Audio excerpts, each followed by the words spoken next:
जोहार, जय मूल निवासी, मैं संकेत और आप देख रहे हैं MNTV। आज धम्मचक्र प्रवर्तन दिन है। इसके अलावा अशोका विजयादशमी भी आज देश भर में मनाई जाती है। दीक्षा भूमि पर लाखों लोग आज इकट्ठा होने वाले हैं, इकट्ठा हो गए हैं और भारत मुक्ति मोर्चा, बहुजन क्रांति मोर्चा की एक विशाल महारैली कल यानी 6 अक्टूबर को बेजनबाग के मैदान में होने वाली थी। लेकिन जो खबरें अखबारों में आई है और कल जो नागपुर हाईकोर्ट में जो फैसला सुनाया गया, उस फैसले पर बात करने के लिए हमारे साथ आज भारत मुक्ति मोर्चा के राष्ट्रीय अध्यक्ष माननीय वामन मेश्राम साहब है। हम उनका MNTV पर स्वागत करते हैं। धन्यवाद। सर, कोर्ट का जो जजमेंट है उस पर बात करेंगे, लेकिन आज धम्मचक्र प्रवर्तन दिन है। 66 साल हो गए हैं बाबा साहब ने धम्म दीक्षा दिए हुए। इस महत्वपूर्ण दिवस पर आप मूल निवासी बहुजन समाज को क्या संदेश देना चाहेंगे? सभी मूल निवासी बहुजनों को इसके लिए मेरी बहुत बड़ी शुभकामनाएं हैं। और जो बौद्ध धर्म है वो हजारों सालों से ये बहुजनों का धर्म है और इस देश में वर्ण व्यवस्था, जाति व्यवस्था और अस्पृश्यता, आदिवासियों का सेग्रीगेशन, शूद्रत्व, पिछड़े वर्ग पर थोपना, महिलाओं की दास्ता, इसके विरोध में ये बहुत बड़ी आवाज थी जिसको बाबा साहब आम्बेडकर ने 66 साल पहले स्वीकार किया। तो स्वीकार करने वाले लाखों अनुयायी यहाँ आते हैं और देश भर में करोड़ों अनुयायी इस बात को मानते हैं। तो उन सभी लोगों को मेरी तरफ से विजयादशमी की शुभकामना है। दूसरी बात, ये मूल जो दिन है वो विजयादशमी का दिन है। विजयादशमी का दिन था, इस वजह से बाबा साहब आम्बेडकर ने 14 अक्टूबर को धर्म परिवर्तन का कार्यक्रम किया था। इसी दिन सम्राट अशोक ने ऐसा किया था। तो ये मूलतः विजयादशमी है, दशहरा नहीं है। ये मूलतः विजयादशमी है, विजयादशमी का दिन है। ब्राह्मणवादी लोगों ने विजयादशमी के महत्व को खत्म करने के लिए दशहरा त्योहार शुरू किया, मगर मूलतः दशहरा नहीं है। उसको देशी भाषा में लोग दसरा बोलते हैं, मगर वो दशहरा यानी 10 मुख का रावण को आज के दिन हराया गया, इसलिए दशहरा ऐसा त्योहार ब्राह्मणवादी लोगों ने उस दिन रिप्लेस करने की कोशिश की ताकि विजयादशमी को खत्म किया जा सके, मगर खत्म नहीं कर पाए। बाबा साहब आम्बेडकर ने उस दिन के महत्व को ध्यान में रखते हुए उसी दिन धर्म परिवर्तन करने का निर्णय लिया। तो विजयादशमी की तारीखें बदलती रहती है, मगर विजयादशमी का दिन था।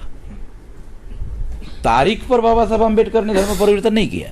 14 अक्टूबर का दिन देखकर नहीं किया, विजयादशमी पर किया जी। और हमें विजयादशमी के इस हिस्टोरिकल महत्व को हमेशा ध्यान रखना चाहिए और हर व्यक्ति को इस पर इसके महत्व को ध्यान रखना चाहिए जी।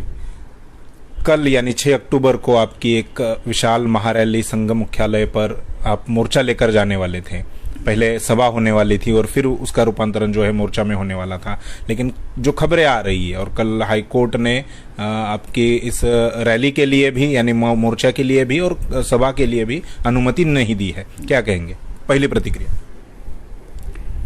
इसमें सबसे इम्पोर्टेंट बात यह है, वकीलों के द्वारा जो जानकारी, जिम्मेदार वकीलों के द्वारा जो जानकारी मुझे दी गई, मैं उसके आधार पर अपनी बात कर रहा हूं, क्योंकि मैं तो कोर्ट में हाजिर नहीं था। उन्होंने जो जानकारी मुझे दी कि सीनियर लॉयर फिरदौस मिर्जा सीनियर लॉयर है, प्रोमिनेंट लॉयर है, उन्होंने हमारे तरफ से आर्गुमेंट किया और जितना आर्गुमेंट हुआ उस आर्गुमेंट को न्यायपालिका ने सुना और उसके विरोध में जो पुलिस का पक्ष रखने के लिए जो वकील वहां खड़े थे और उनका नाम मनोहर है, एडवोकेट मनोहर, और उनकी जो टीम थी वो सारी की सारी अधिवक्ता परिषद जो आरएसएस के द्वारा चलाया जाता है वो सारी टीम थी। वो जो बातें कह रहे थे उन सारी बातों को हमारे वकील ने गलत साबित किया, काउंटर किया। इवन न्यायपालिका के द्वारा भी मनोहर की बातों को ज्यादा महत्व नहीं दिया जा रहा था, बल्कि असहमति व्यक्त की जा रही थी।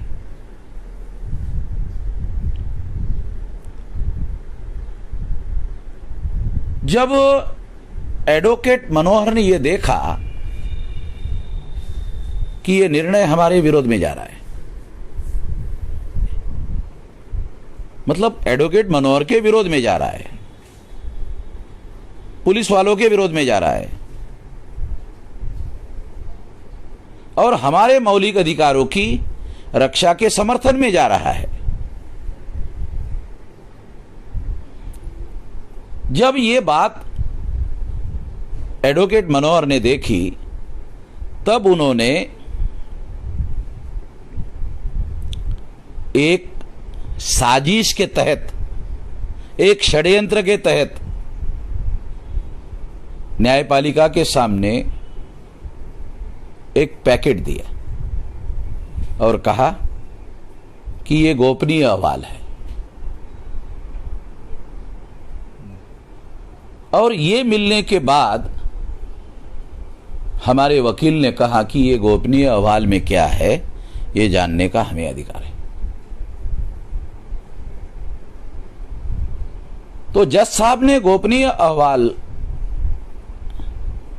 के रेफरेंस में, क्योंकि एडवोकेट मनोहर ने कहा कि ये गोपनीय अहवाल है और वो पैकेट भी उन्होंने दिया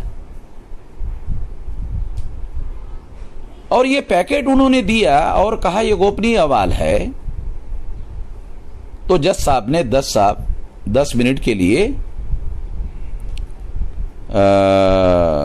न्यायपालिका की प्रक्रिया को 10 मिनट के लिए रोक के रखा और चैम्बर में गए। जब हमारे वकील ने कहा कि ये गोपनीय बातें हमको जानने का अधिकार है,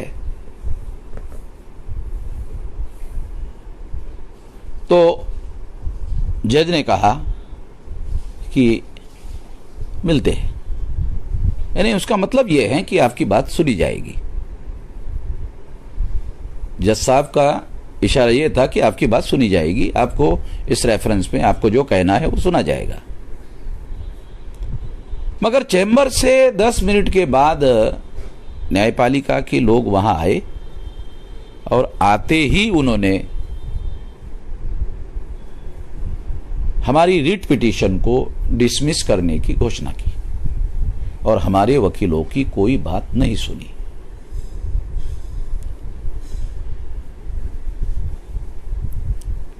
तो मेरा यह कहना है कि हो सकता है कि वो जो गोपनीय पैकेट में न्यायपालिका को धमकी देने का काम किया गया हो,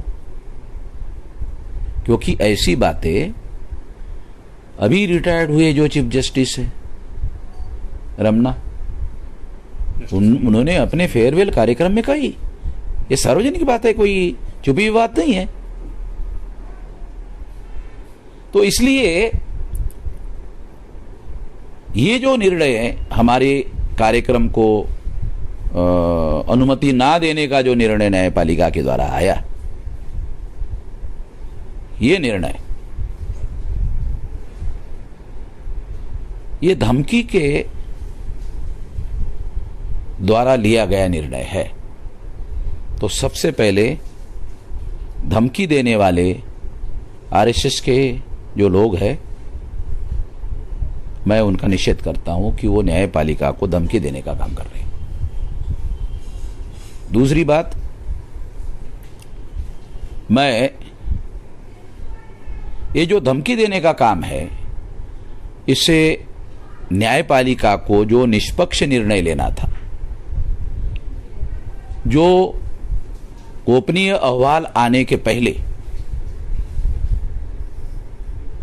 जो न्यायपालिका का रवैया था, उसके आधार पर कह रहा हूं।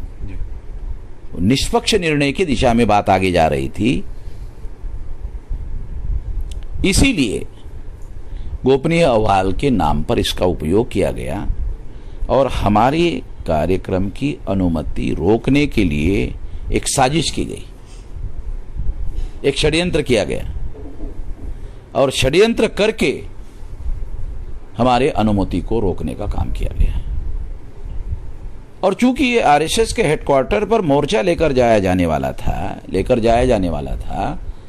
तो आरएसएस के हितों के विरोध का मामला था, इसलिए ये षड्यंत्र आरएसएस के द्वारा ही किया गया होगा, ऐसा लगता है।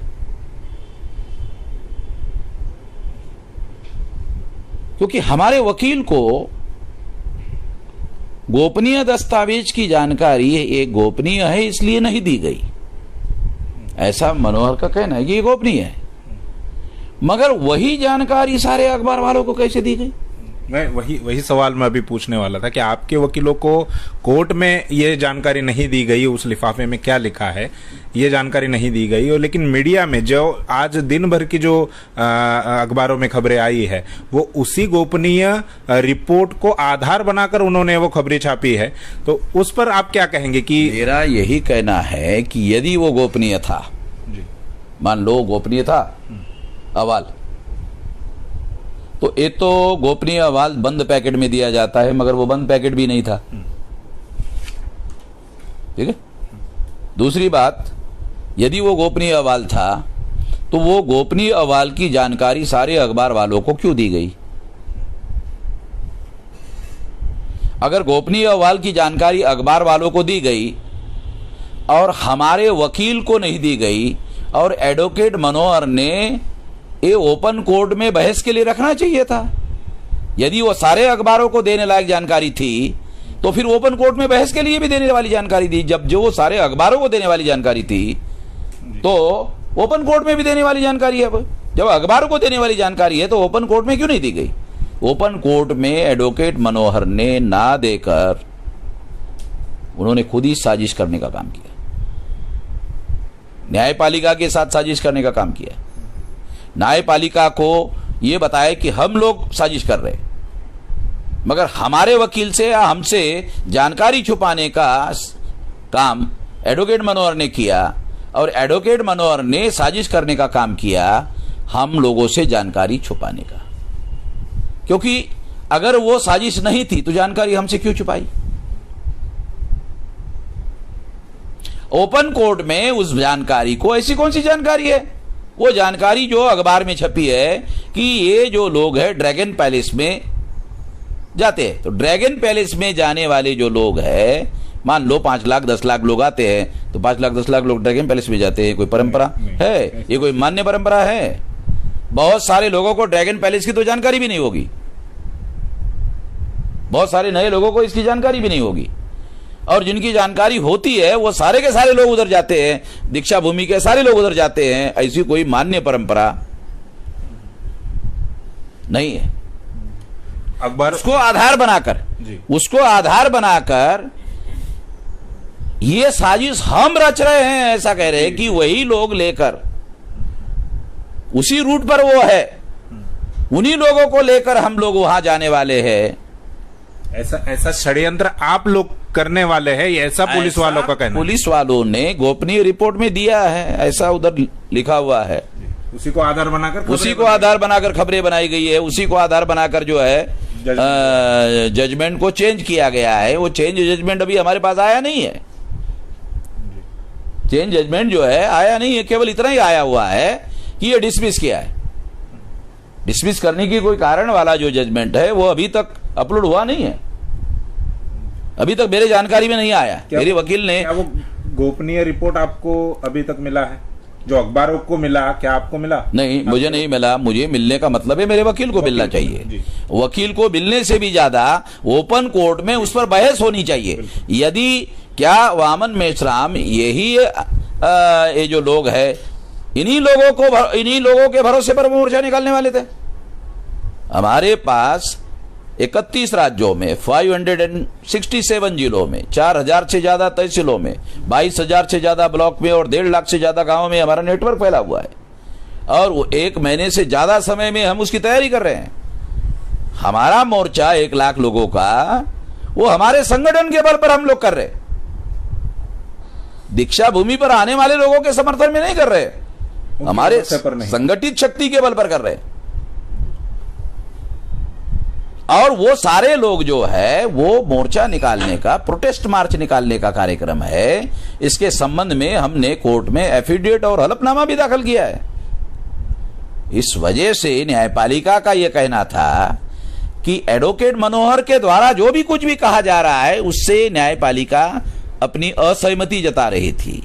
ये गोपनीय दस्तावेज देने के पहले तक गोपनीय दस्तावेज में क्या है, ये जानकारी का अधिकार हमारे वकील ने कहा कि हमको अधिकार है, जानने का अधिकार है। मतलब वो अखबार वालों को दे दिया गया, हमारे लोगों को नहीं दिया गया। और जो जानकारी अखबार वालों को दी गई है, अगर उसी को गोपनीय जानकारी माना जाए तो वो गोपनीय है ही नहीं। अगर वो कोर्ट में, ओपन कोर्ट में बहस के लिए रखी जाती तो हमारा वकील इस बात को काउंटर कर देता। इसी साजिश के तहत वो जानकारी हमारे वकील को नहीं दी गई और केवल गोपनीय अहवाल के आधार पर निर्णय को बदला गया। पुलिस ने एक और ऐसा करके हमारा मौलिक अधिकारों का गया। क्या एडवोकेट मनोहर के पास, क्या पुलिस वालों के पास, क्या भारत सरकार या राज्य सरकार के पास, क्या किसी नागरिकों का मौलिक अधिकार गोपनीय अहवाल के आधार पर रोक दिया जाएगा? इतना कमजोर है मौलिक अधिकार कि वो गोपनीय अहवाल जिस पर बहस करने के लिए भी पुलिस वाले तैयार नहीं है, एडवोकेट मनोहर तैयार नहीं है। ये सारा का सारा संविधान के विरोध में साजिश है, ये षड्यंत्र है। ये षड्यंत्र संविधान के विरोध में है। उस संविधान के विरोध के षड्यंत्र में एडवोकेट मनोहर शामिल है। एडवोकेट मनोहर के साथ उधर कोर्ट में सारे अभिव्यक्ता परिषद जो आरएसएस के द्वारा चलाया जाता है, उसके सारे के सारे लोग उधर बैठे थे उनके सपोर्ट में। तो ये आरएसएस की संविधान के विरोध की साजिश है। इसलिए हमारा न्यायपालिका पर यकीन है, पूरी तरह से यकीन है। अब मगर न्यायपालिका जो सही फैसले देने वाली थी उसको रोकने के लिए, थर्ड पार्टी रोकने के लिए ये गोपनीय अहवाल हो सकता है उसमें धमकी देने का काम भी किया गया। न्यायपालिका को धमकी देने का काम, ये बहुत भयंकर मामला है। ये लोकतंत्र की हत्या करने का मामला है, ये संविधान की हत्या करने का मामला है, ये षड्यंत्र है। मुझे दुख के साथ कहना पड़ता है कि इतना सीनियर एडवोकेट जो है मनोहर इस षड्यंत्र में शामिल है। सुप्रीम कोर्ट और हाई कोर्ट के, सुप्रीम कोर्ट के ज्यादातर जजमेंट जो है वो मौलिक अधिकारों के समर्थन में अभी तक आए हैं। तो क्या आप हाई कोर्ट के इस जजमेंट को सुप्रीम कोर्ट में आप चैलेंज करेंगे? हम कानून और संविधान के दायरे में रहकर आज तक काम किया है, आगे भी कानून और संविधान के दायरे में रहकर ही हम लोग काम करेंगे। तो हमारे पास हाई कोर्ट का जो निर्णय है उसके विरोध में सुप्रीम कोर्ट में जाने का एक विकल्प है और वो विकल्प हम लोग जरूर उसका उपयोग करेंगे। और उस विकल्प का उपयोग करने के लिए हमने अपनी कार्रवाई शुरू कर दी है सुप्रीम कोर्ट जाने की। वो मामला हमारा शुरू है। मगर इसके पहले सुप्रीम कोर्ट के जितने भी फैसले हैं वो सारे अभिव्यक्ति के आजादी के समर्थन में हैं। इवन आंदोलन के समर्थन में हैं। तमाम फैसले सुप्रीम कोर्ट के। जो पुलिस जो धाराएं लगाती, हैरान करने वाली बात है कि न्यायपालिका के द्वारा चंद्रशेखर के समर्थन में इसी कोर्ट में फैसला दिया, जबकि उसके खिलाफ हिंसा करने का आरोप था। उसके हिंसा के एवज में उसको जेल में रखा गया था। उसके ऊपर यूएपीए का कानून लगाया गया था। फिर भी उसके मौलिक अधिकार की रक्षा करने के लिए इसी न्यायपालिका ने उसके समर्थन में फैसला दिया था। वामन मेश्राम के खिलाफ तो एफआईआर भी नहीं है।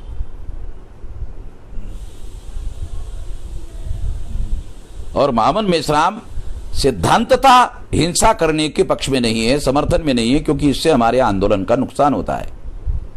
हमें आगे बढ़ने का जो अवसर है वो शांतिपूर्ण तरीके से कानून और संविधान के दायरे में रहकर हम इस आंदोलन को आगे बढ़ा रहे, आज तक बढ़ा रहे। हमारा पूरा कोई रिकॉर्ड नहीं है हिंसा का।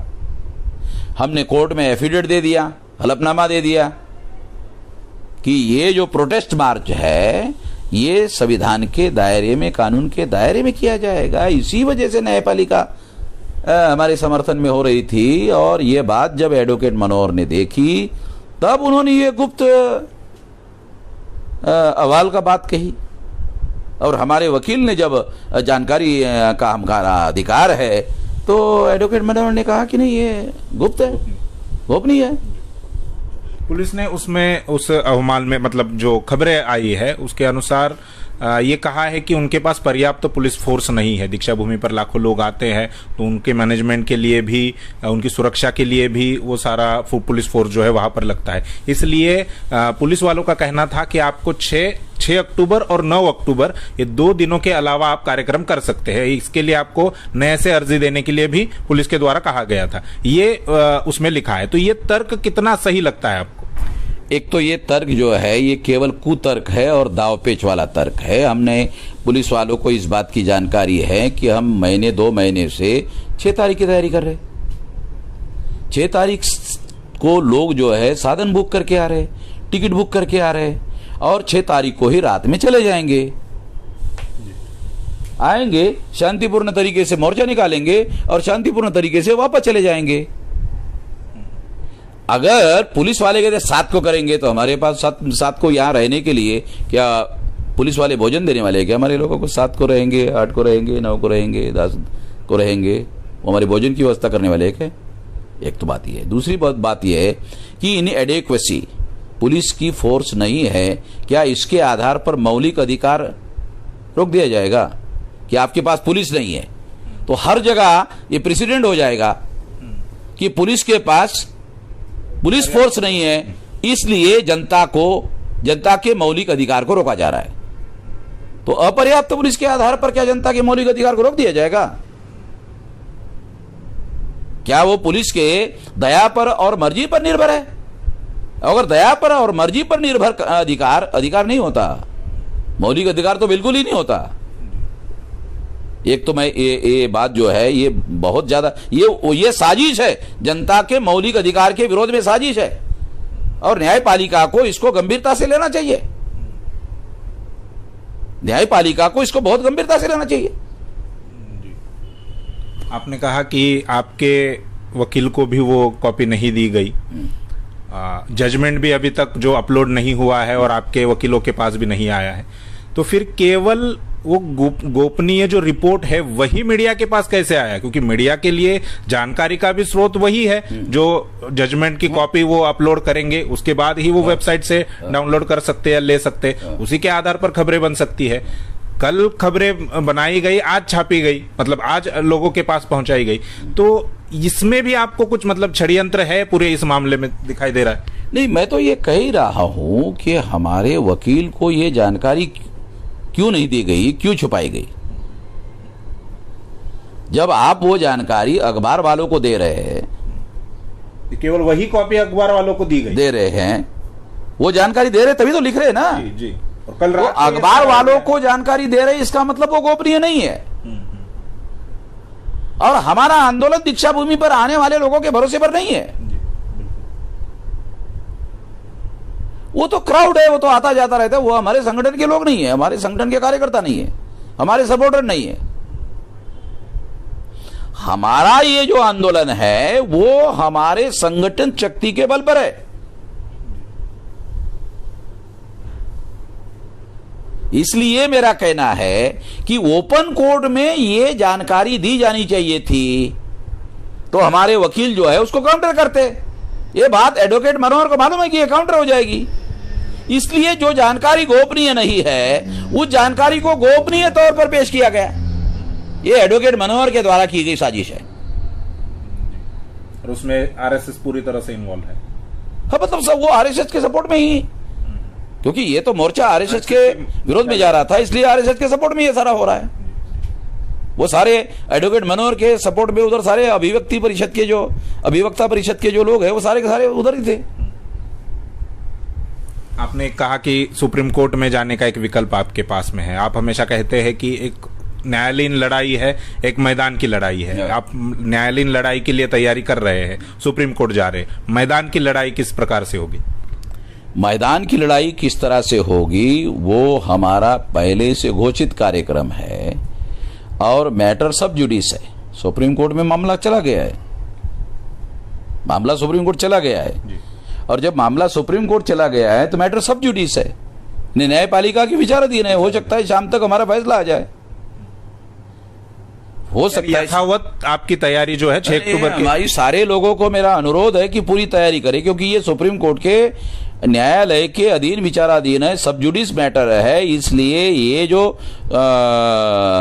हाई कोर्ट का जो निर्णय है वो निर्णय अभी सुप्रीम कोर्ट में चैलेंज हो चुका है, तो मैटर सब जुडिस है। मैटर सब जुडिस का मतलब है अभी उस पर फैसला आना बाकी है, तो जो फैसला आएगा उसके आधार पर अगली रणनीति बनाई जाएगी। तो हमारा कार्यक्रम जो है मोर्चा का वो यथावत है और लोगों को पूरे शक्ति के साथ, अभी भी पूरी ताकत के साथ सारे देश भर से आने का जो कार्यक्रम है वो मेरा यह न्यायालय के विचाराधीन होने के आधार पर उनको मैं आने का निमंत्रण दे रहा हूं अभी भी। शुक्रिया सर हमसे बात करने के लिए। तो ये थे भारत मुक्ति मोर्चा के राष्ट्रीय अध्यक्ष वामन मेश्राम साहब। 6 अक्टूबर का कार्यक्रम यथावत है। मामला अभी सुप्रीम कोर्ट में चला गया है। सुप्रीम कोर्ट में जाने का मतलब ये है कि वामन मेश्राम और उनके संगठन ने हाई कोर्ट का जो कल फैसला आया है उसको नकार दिया है, वो मानने के लिए तैयार नहीं है, इसलिए वे सुप्रीम कोर्ट गए। अब सुप्रीम कोर्ट क्या निर्णय देता है ये आगे वाली बात होगी, लेकिन 6 अक्टूबर का जो मोर्चा है उनका वो होगा और उन्होंने तमाम लोगों को आने का ऐलान भी किया है, आह्वान भी किया है।